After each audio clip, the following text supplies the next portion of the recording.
High-performing fractional CFOs don't happen by accident or through more CPE. Hi, I'm Jennifer Peak, founder of the CFO School, and I help CPAs become high-performing fractional CFOs. By the end of this video, you'll have learned the 3 critical habits that high-performing fractional CFOs use on a day in and day out basis. They'll bring more value to your clients and to your own business. And be sure to stay until the end, where I will give you an extra bonus tip that's really the sneaky little thing that CPAs who are becoming CFOs need to be sure they watch out for. It'll probably surprise you. The first habit that high-performing fractional CFOs need to have in their toolkit is to focus on high ROI projects. Now, this can be a big change for CPAs who are used to really doing more of the back office work, where most tasks and activities are more of a commodity basis.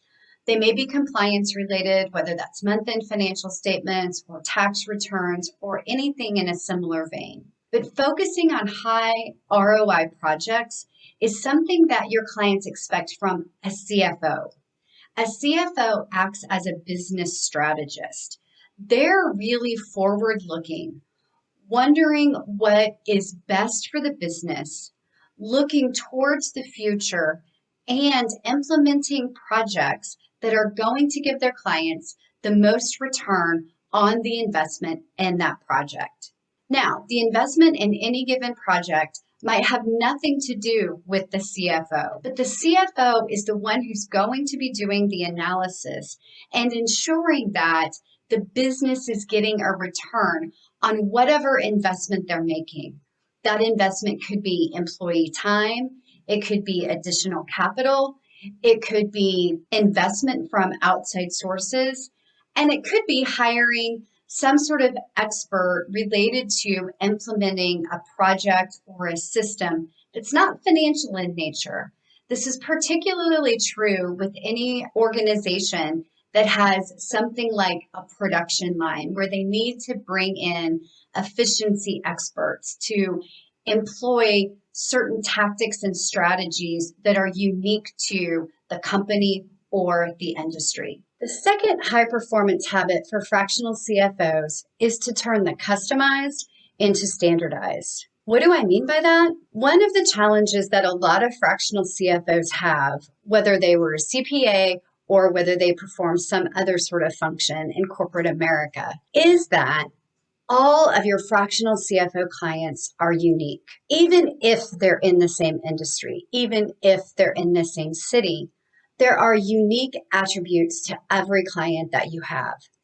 And it is a common issue to create bespoke reports and analysis and communications for each and every client in your portfolio and inside your practice. That is certainly something to be commended. And it's something that your clients probably appreciate when they have a communication and a report structure that is specific to their company. But just because the content is being customized doesn't mean that everything around it needs to be customized as well.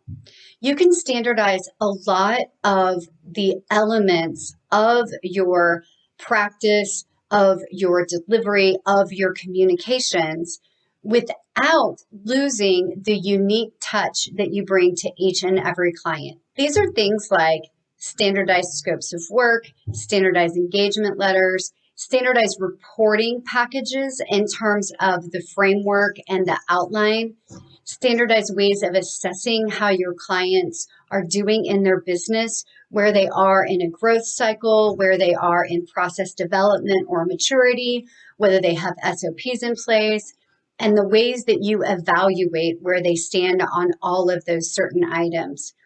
All of those things can be standardized. And doing that will bring a level of sanity and maturity into your processes. It's certainly something that your clients are going to understand and appreciate as they're going to have those in their own businesses. And they're still going to know that you have that high touch and that unique way of viewing their businesses and helping them understand their issues.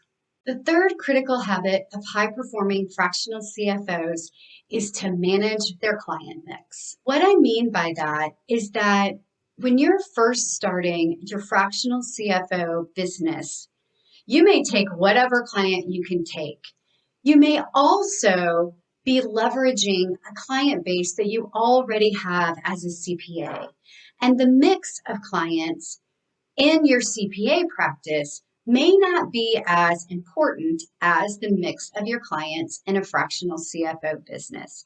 And here's why. In a CPA practice, if you are doing month-end bookkeeping and accounting and financial statements and or preparing tax returns, there's a certain level of backwards looking and regulatory and compliance elements that go with all of those things. There may be nuances here and there, but by and large, it's a little less important what industries your clients are in, or where they're located, or what the communication is like with the staff and the owner or CEO. But with fractional CFO clients, you're going to be working, interestingly enough, a little bit more in depth, but in a different way. You're going to be communicating with the CEO and the executive team on a regular basis. You're going to be doing an analysis at a 50-foot level and looking at macro level trends, things like economic cycles, industry drivers, what's happening in the geography of the company if that's important to them. Thinking about what those future investments need to be. All of those things take a different type of focus and interaction with your clients than what it did as a CPA. And you really want to be cognizant of how you're going to manage that. So some of the things that you're going to want to look at as you really tailor your fractional CFO services to a certain type of client base are, does geography matter? In some cases, it absolutely does. In some cases, it matters not at all. What about industries? If you're focused on a certain type of industry, even if it's not locked down to a very specific niche within an industry, that will help you leverage your review of macroeconomic trends, other things that are happening sort of within the vertical or horizontal elements of any given industry, as well as the types of analysis that you can develop. Going back to our critical habit number 2, you can standardize some of that analysis and then utilize the company's specific data to be able to give more meaning to your clients. The things that come into that client mix also can include what type of business owner or executive team do you work well with? Do you want to be working with clients that are startups? Do you want to be working with clients that are more mature in where they are in their business life cycle? Do you want to be working inside companies that are really small or mid-size? Do you want to be working with companies that have a large administrative team or a large production team? How do you feel about the number of workers that are inside a company?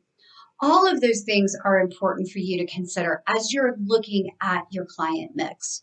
You really want to be able to maximize your time and your effort and the value that you're going to be able to give to your clients by creating this cohesive ecosystem of clients inside your own practice. Now it's time for a bonus tip.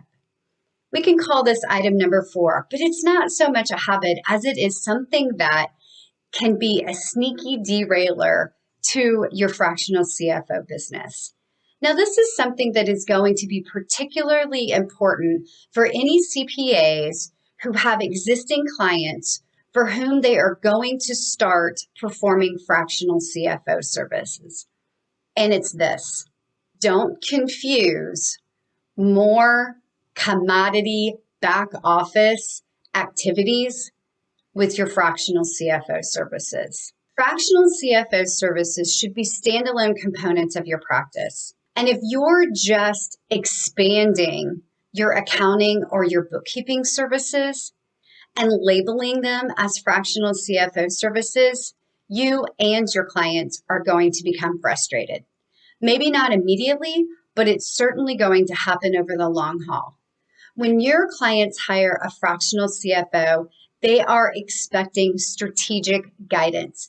They are expecting forward-looking elements to what they were already getting from the services that you were providing. Now, it's highly likely that you were doing a little bit of this anyway under your old service banner. That makes it even trickier to navigate the adjustment when you start providing fractional CFO services. But I want you to really focus on dividing how you think about each of these services that you provide to your clients. To the extent that you can delegate the other services to some of your team members, that will definitely help you. The less of the detail work that you are doing, the less likely you are to slide directly back into the details and the weeds. We want to keep you at the strategic advisor level.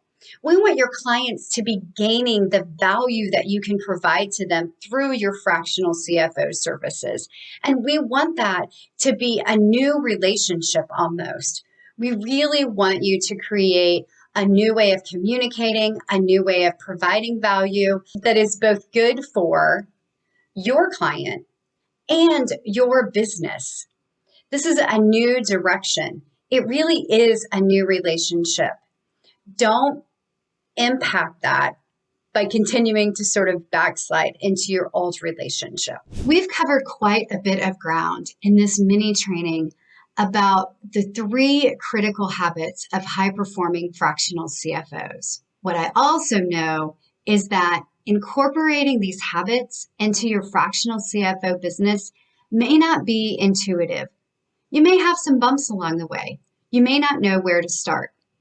That's where we can help. At the CFO School, we're dedicated to helping CPAs become fractional CFOs and high-performing fractional CFOs. If you need some help on knowing how to get started and where to go from here, it's super simple. Go to thecfoschool.com/intro. That's INTRO, and you can book a call directly with me. I'll be happy to discuss where you are and what your best next steps will be.